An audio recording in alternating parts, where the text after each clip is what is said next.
Goris dari Goris TV. Selamat pagi. Sekarang kita direcord di pagi hari ya. Di cuaca Jakarta yang mendung. Terima kasih sudah diundang di kesempatan kali ini membaca Indonesia dengan 3 metode ya. Kritis, analitis, dan reflektif. Kalau saya mungkin cocoknya nanti di reflektif ya. Iya. Karena saya mesti kasih ini disclaimer. Saya bukan ahli tenun, ya kan?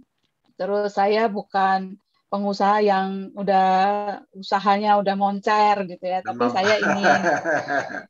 saya ingin berbagi pengalaman dan pengetahuan menekuni usaha sepatu etnik ini. Semoga bermanfaat dan ada pemirsa Goris TV bisa mendapatkan manfaatnya. Ya. Terima kasih, saya Paula Stella Novalanduero, tadi sudah diperkenalkan Pak Goris. Saya tinggal di Jakarta, ya. Saya berkeluarga, suami saya orang Toba, orang Batak dari Samosir. Anak saya 14 tahun, usianya perempuan. Sekarang saya menjabat sebagai Sekretaris Jenderal dari Yayasan Wadah Titian Harapan. Dan saya bersama Pak Goris ada di Patria ya, Perhimpunan Alumni Pemuda Katolik Indonesia Raya. Kami sama-sama alumni ya dari PMKRI.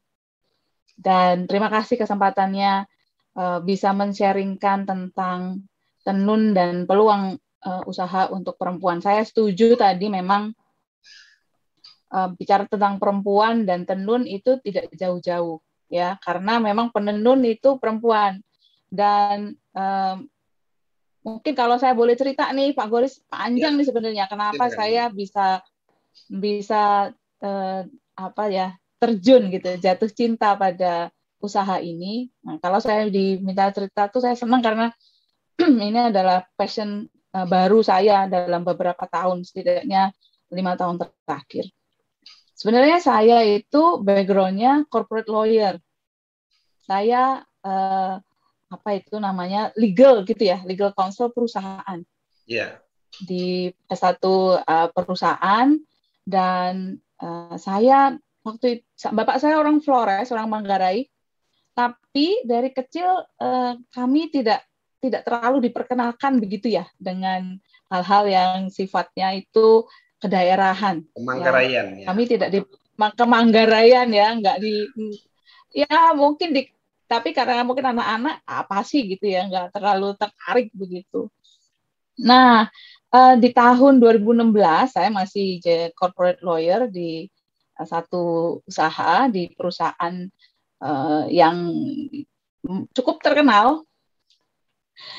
Di 2016 saya mulai diminta oleh pemilik perusahaan itu untuk serius menekuni yayasan yang beliau dirikan. Keluarga ini dirikan. Nah, dari situ saya salah satu yang saya lakukan adalah berkunjung. Ya, karena yayasan ini fokus pada community development, maka saya datang berkunjung. Nah, pada saat kunjungan itu ada seseorang yang mengajukan pertanyaan kepada saya. Ajukan pertanyaannya itu pada saat itu sudah dimulai ya mengenai bisnis online. Nah, dia bertanya sebagai pelaku usaha pernik-pernik dari Lombok. Ya, saya mengunjungi Lombok waktu itu dan bertanya ke saya, Bu, bagaimana ini saya bisa menjual dengan online?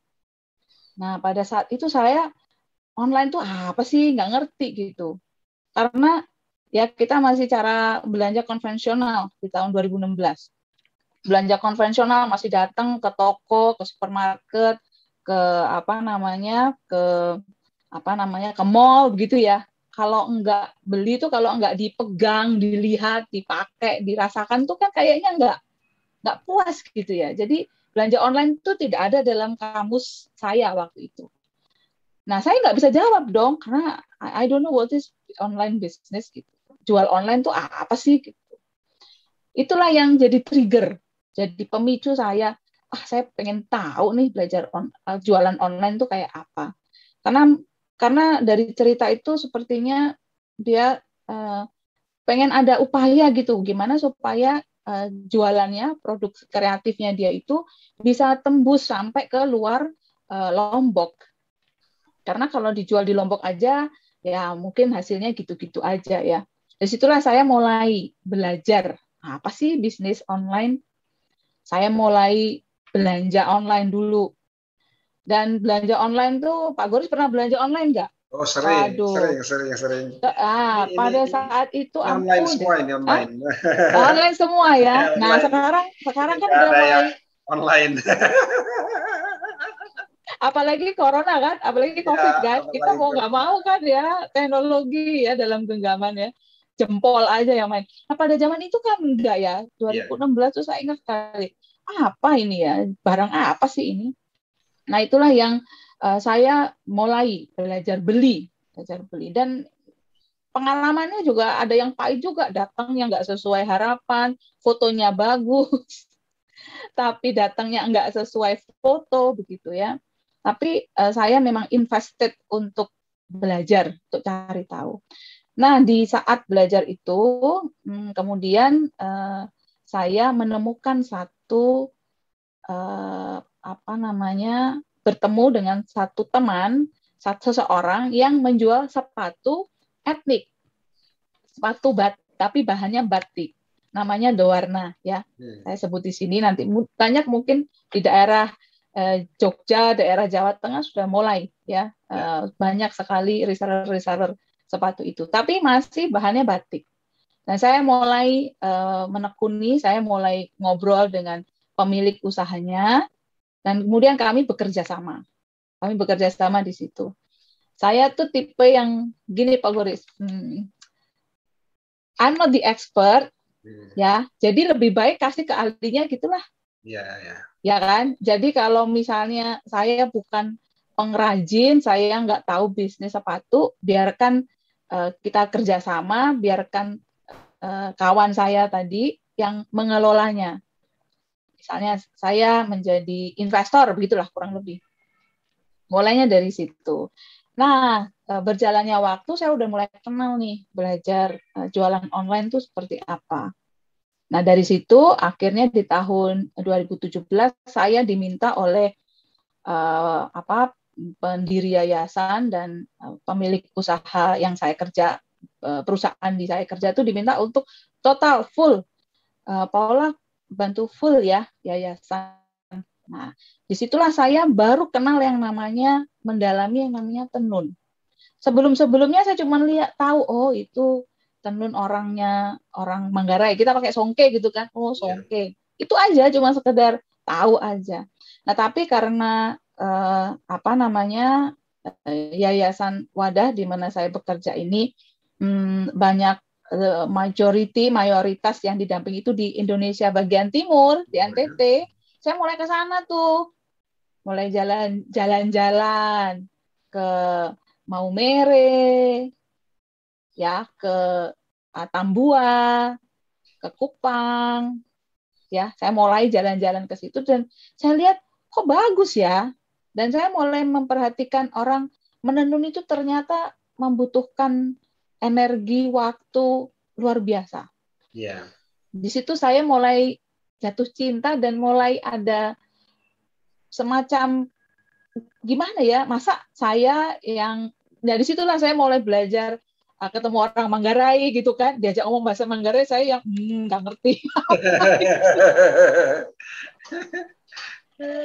Dan saya jadi malu gitu, jadi malu, ya ampun, mama saya orang Jawa, di Jakarta saya apa namanya, tinggal waktu pertama kali datang ke Jakarta tinggal dengan adik bapak saya, orang Manggarai kawin sama orang Batak begitu. Jadi memang betul-betul kayaknya nggak terlalu kenal gitu ya, nggak terlalu dikenalkan ya dengan budaya-budaya asal asal nenek moyang gitu. Nah, dari situ saya baru merasa, oh iya ya, saya kayaknya perlu belajar lagi, mengenal lebih dalam mengenai roots family nih.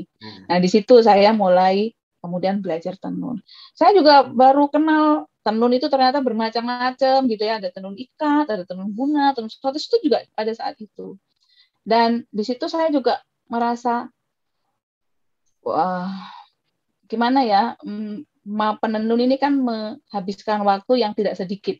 Ya. Alatnya sederhana dan bahannya juga ada yang diambil dari alam, yang kapas kan sekarang tidak terlalu banyak ya Pak Goris ditanam, ya kan? Di NTT sana tidak terlalu banyak, akhirnya pakai benang-benang yang dibeli, dan benang yang dibeli itu ternyata juga harus ngambil dari luar NTT, ada yang harus belanja dari Surabaya dan India dan lain-lain. dari Cina ya. Benang dari India dan dari Cina itu kan membuat saya, aduh, ya cuman apa ya, prihatin gitu, tapi nggak ngerti mesti bagaimana. Nah dari situ kemudian saya kenal dengan tenun, saya mulai jatuh cinta dengan tenun. Di situ saya juga dipertemukan dengan satu teman yang punya usaha khusus tenun NTT, sepatu. Saya bilang, wow, ini kayaknya saya dapat nih.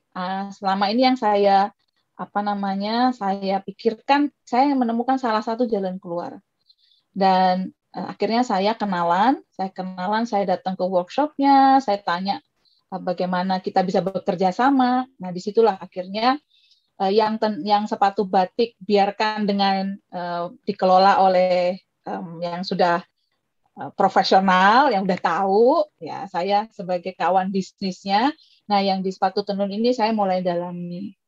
Dan memang sepatu tenun ini segmennya tidak banyak. Tapi menurut saya peluangnya ada.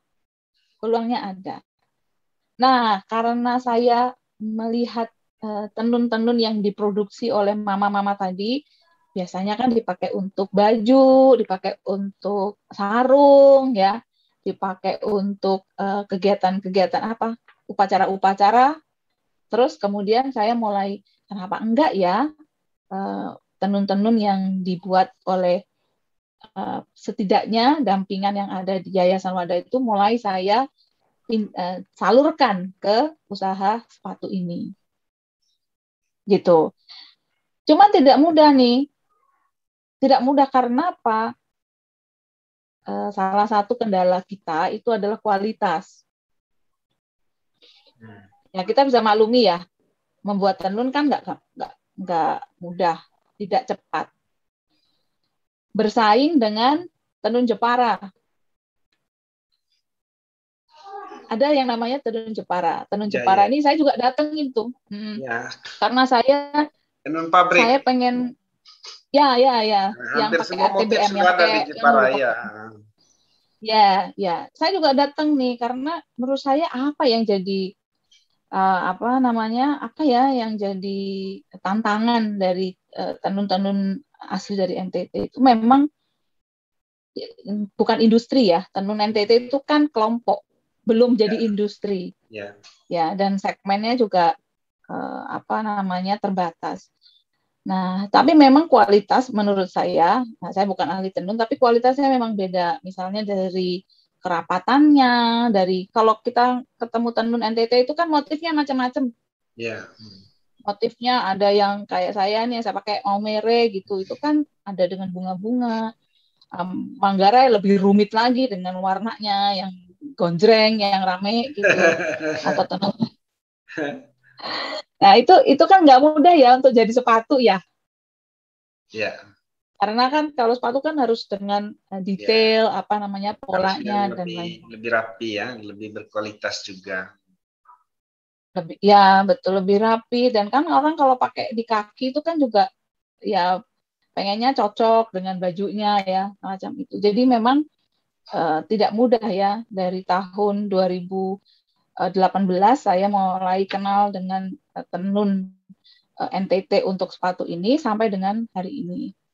Dan perjalanannya juga nggak gampang. Saya sempat juga merasa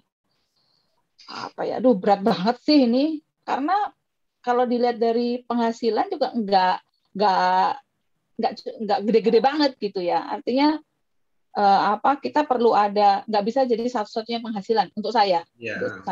Jadi harus ada income lain yang masuk. Nah, tetapi saya dalam perjalanannya saya itu melihat bahwa usaha sepatu ini bisa mengajak orang lain untuk bisa mendapatkan tambahan penghasilan. Ya, kenapa? Nah, karena saya belajar dari bisnis sepatu batik yang saya dapatkan pertama kali, yang saya kenal pertama kali. Itu kan saya kenal dari online, ya, dari online kan. Saya kan tadi dapatnya karena saya kenal online dan saya belajar untuk belanja online. Saya ketemu sepatu batik yang dijual secara online dan bahannya bagus, kualitasnya bagus, layak dijual. Saya sebagai pembeli tidak kecewa, ya, pelayanannya bagus, dan itu berlanjut terus sehingga sepatu batik yang saya kerjasama di pertama kali di awal itu juga bisa mengajak orang lain untuk bisa berjualan. Namanya menjadi dropshipper atau reseller, gitu. Nah, artinya apa dropshipper atau reseller ini? Dropshipper atau reseller ini kita hanya menjualkan saja, ya. Kita nggak harus nyetok barang, kita nggak harus pusing dengan produksi, ya kan? Kita nggak harus pusing dengan stok, ya. Hanya jualan aja. Keuntungannya juga lumayan. Satu sepatu misalnya dapat 20.000. Ya, Ya, itu bagi yang iseng-iseng gitu kan it's not a bad money juga gitu. Kalau satu hari bisa jualan 10 kan buat 1.000 tuh kan. Nah, ini yang membuat saya peluang gitu. Peluang supaya tenun yang menjadi bahan sepatu ini akhirnya juga bisa berkembang. Dan akhirnya pengrajin tenun juga bisa menemukan cycle-nya kemana selain jadi baju dan selain jadi sarung, ya. Oh, ada juga loh ternyata bisa jadi sepatu, begitu. Nah, sehingga pada saat saya belajar bagaimana menjadi dropshipper dan reseller itu, saya juga akhirnya mengoptimalkan platform itu, cara itu untuk sepatu etnik ini. Nah, saya namakan Namora. Namora ya. Coba Namora diperlihatkan itu Namoranya. Namora ya. Sip ya. Ya, Namora ini nama anak saya sebenarnya, namanya Grace, dan istilah dalam bahasa Batak itu bagus sekali begitu. Kenapa saya namakan Namora? Berdasarkan pengalaman saya menjual sepatu etnik ini, banyak pembelinya ternyata orang Batak. Begitu ya, mereka dari etnis Batak karena mungkin banyak pesta ya kan. Pak Goris, kalau di Jogja ada nggak? Kalau di Jakarta ini kan ada pesta untuk menikah ya, pesta pernikahan yang orang Batak tuh, ada pesta adat itu banyak gitu, sehingga kesempatan untuk menggunakan sepatu etnik dan menurut saya keluarga dari Batak ini, keluarga dari Batak ini punya selera yang bagus gitu, sehingga sepatu etnik ini juga cocok untuk apalagi kata keluarga Batak di Jakarta kan besar ya. Ya, apalagi kekerabatannya ya. Jadi ini peluang yang menurut saya bagus gitu. Dan akhirnya saya tadi mengajak, ya pakai promosinya masih promosi teman ya, yang ada jadi reseller sepatu batik, saya kenalkan dengan sepatu tenun ini ya, sepatu supaya mereka juga bisa selain dapat segmen batik, mereka juga dapat segmen tenun gitu. Jadi saya mulai kenalkan, dan 2018, 2019, 2020 awal, 2019 akhir lah, itu booming sekali. Itu mengalami istilahnya itu moncer lah, kalau kata Pak Presiden tuh meroket gitu ya. Nah itu, saya itu bisa satu hari itu bisa mengirim 50 pasang, ya paling sedikit 20 pasang gitu. Nah, saya sempat mengalami masa-masa ya booming itu, dan itu saya senang sekali karena reseller saya bisa ratusan tuh, reseller itu bisa ratusan, dan reseller itu saya nggak batasi harus minimal berapa, enggak, pokoknya yang penting dapat cuan ambil gitu, dan jangan jual di bawah harga karena bisa merusak harga toh. Yeah. Jadi saya tidak terlalu restricted dengan aturan reseller. Yang penting tidak dijual di bawah harga yang sudah kita tetapkan. Nah, dan menurut saya ini win-win gitu. Mereka juga bisa dapat penghasilan, saya juga dapat penghasilan, dan akhirnya supply tenun juga bisa masuk begitu. Tapi karena di akhir 2019 saya merasa udah mulai sedikit turun nih. Akhir 2019 udah mulai sedikit turun, dan di 2020 saya udah awal corona nih saya udah ngerasa aduh sulit nih. Saya udah menemukan seperti stagnan gitu. Usaha sepatu etnik ini udah mulai stagnan. Saya harus berpikir gimana ya caranya untuk bisa terus bertahan. Yeah. Kena corona. Yeah. Kena corona. Nggak ada orang pergi ke kantor, nggak ada yang pakai sepatu.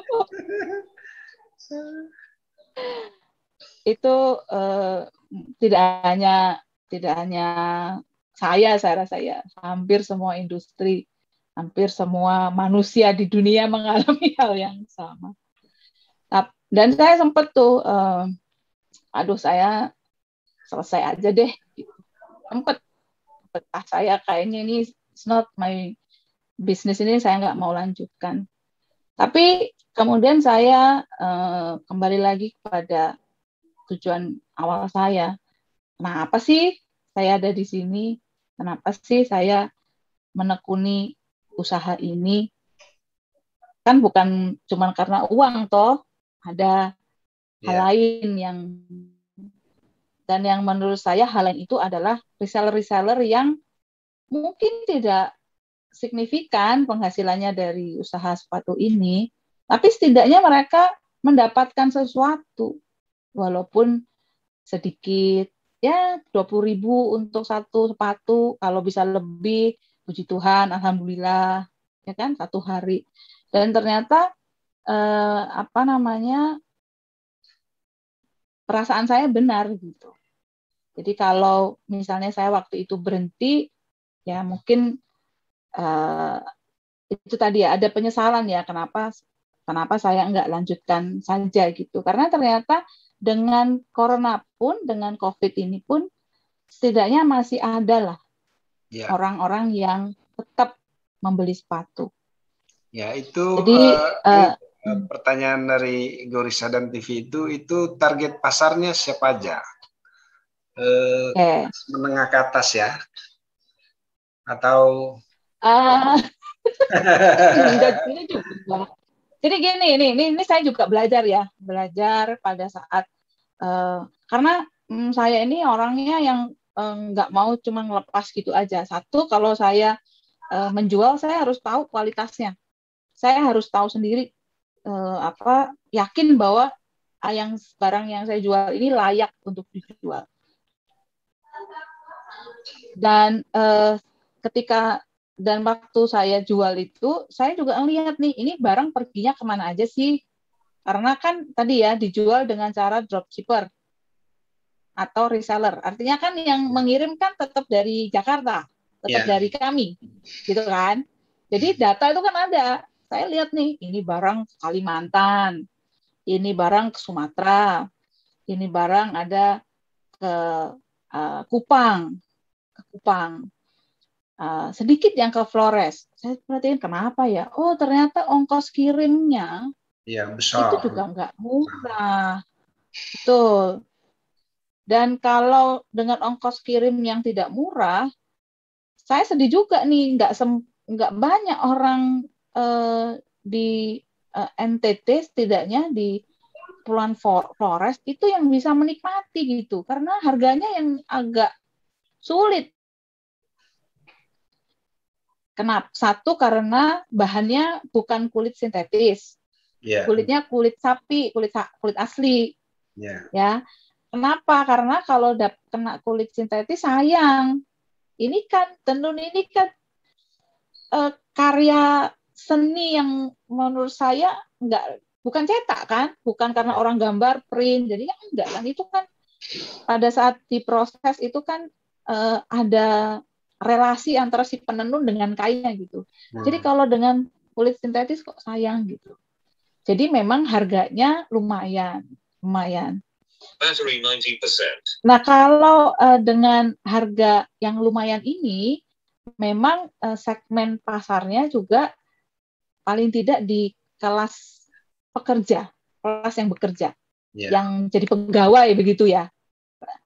Jadi sasaran tenun itu guru PNS gitu ya, pekerja kantoran, ibu-ibu istrinya TNI itu.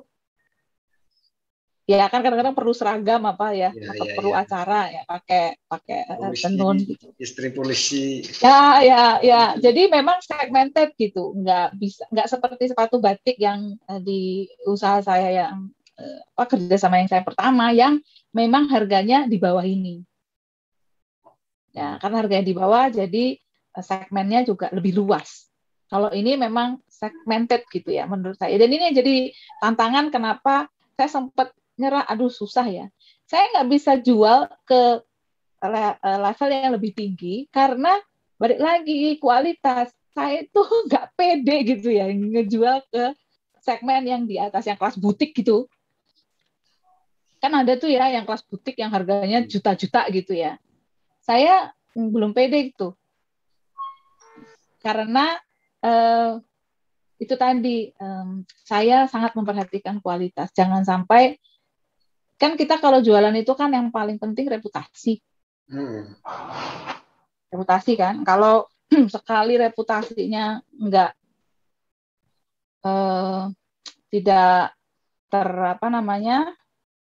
reputasinya jelek kan, wah selesai bisnis ini. Jadi segmen pasarnya memang itu tadi, sepatu ini harga di atas 250.000, ditambah ongkir jadi lumayan ya, lumayan relatif lah, harga itu kan relatif, ada yang bilang murah, ada yang bilang mahal. Nah karena itu tuh berdasarkan data kirim kemana itu saya kira ketemu, oh ternyata banyak ya ke arah Sumatera, ke arah Kalimantan yang membeli.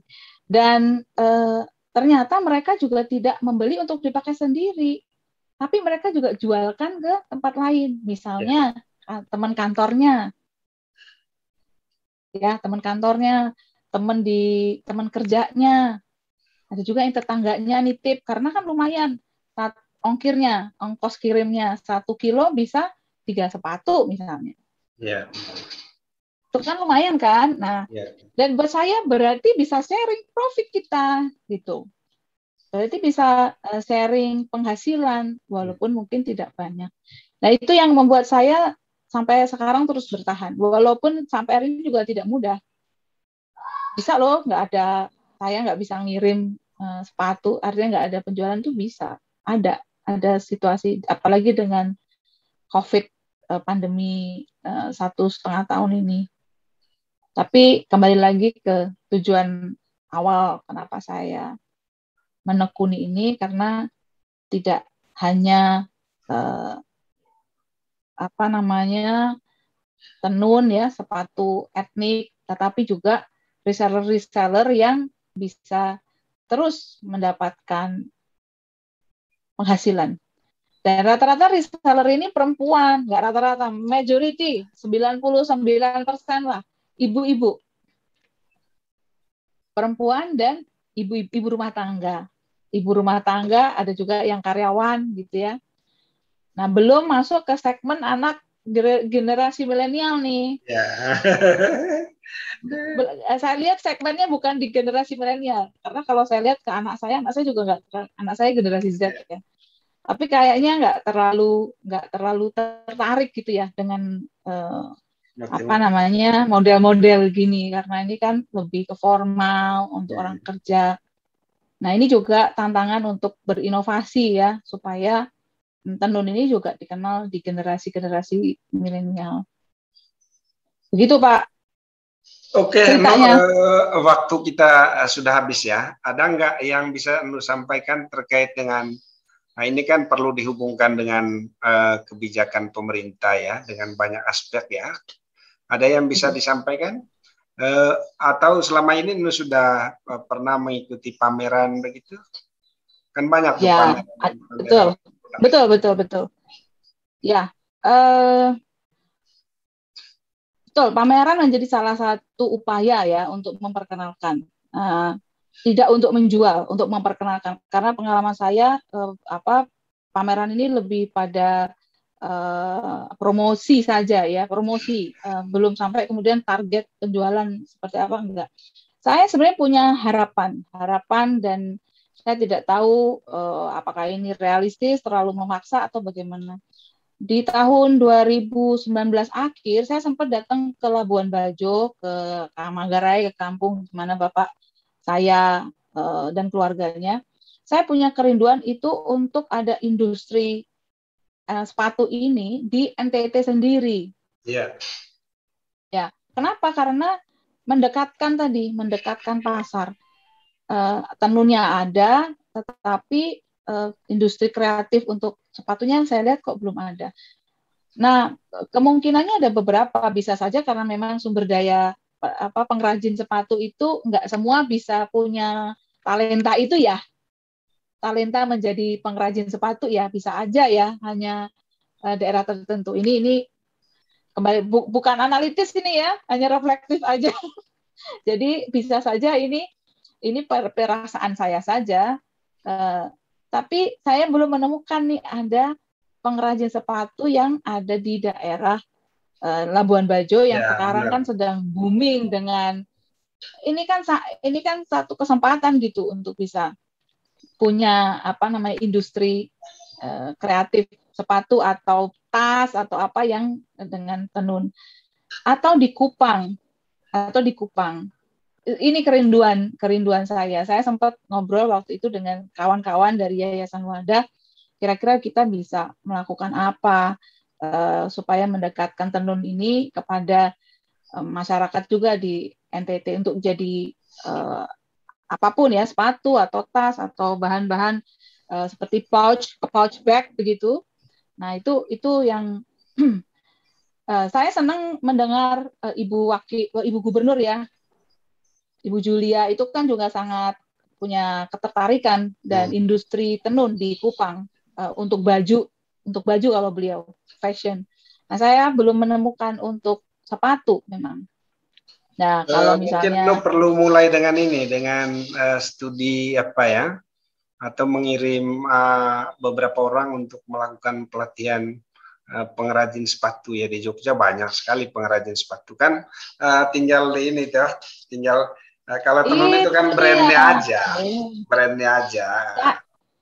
Salah satu yang waktu itu saya pikirkan, saya setuju itu. Iya, dibawa ke NTT atau putri-putri dari NTT ya, yang tidak sekolah gitu ya, yang tinggal di kampung yang memang penenun itu kan bisa diberdayakan untuk dilatih membuat sepatu ya.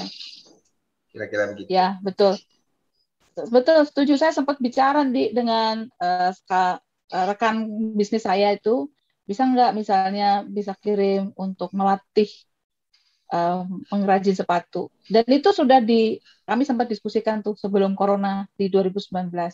Nah, saya sudah datang untuk survei, saya ketemu dengan dinas di Manggarai Barat ya. Saya sempat juga ngobrol bagaimana ya. Tapi terus kemudian ketemu COVID nih di 2020. Nah, mudah-mudahan nih nanti dengan semakin baiknya kondisi kita, kondisi kesehatan, kondisi ekonomi, mudah-mudahan cita-citanya bisa tercapai. Oke, terima kasih Nu. Ini menarik sekali ya. Waktu kita sudah habis. Dari studio Gorisadan TV kami mengucapkan banyak terima kasih ya. Sudah memberikan. Terima kasih kesempatannya. Nah, ini ada dua hal yang kita lakukan di sini. Yang pertama, mengedukasi masyarakat ya. dan yang kedua itu adalah bagian dari usaha untuk terus mencerdaskan Indonesia ya. Jadi mencerdaskan Indonesia itu melalui berbagai macam aktivitas ya, mulai dari seni, budaya, ekonomi, ilmu pengetahuan itu kita kita ramu ya, bagian dari usaha kita untuk terus mencerdaskan Indonesia. Terima kasih banyak kepada Nupala. Kami sangat terbantu ya dengan cara baca Indonesianya ya dari Tenun ya. Dan semoga pemirsa Gurusada TV ya, di seluruh Indonesia mempunyai termotivasi lah ya untuk untuk memulai usaha tenun, kemudian bagaimana membangun usaha, dan juga yang paling penting itu adalah mungkin yang paling diperlukan adalah pengrajin ya, untuk membuat tenun di Nusa Tenggara Timur itu bisa mempunyai nilai tambah ya, value added ya, yang luar biasa ya. Betul. Salam ke Jakarta, terima kasih banyak dan sampai jumpa.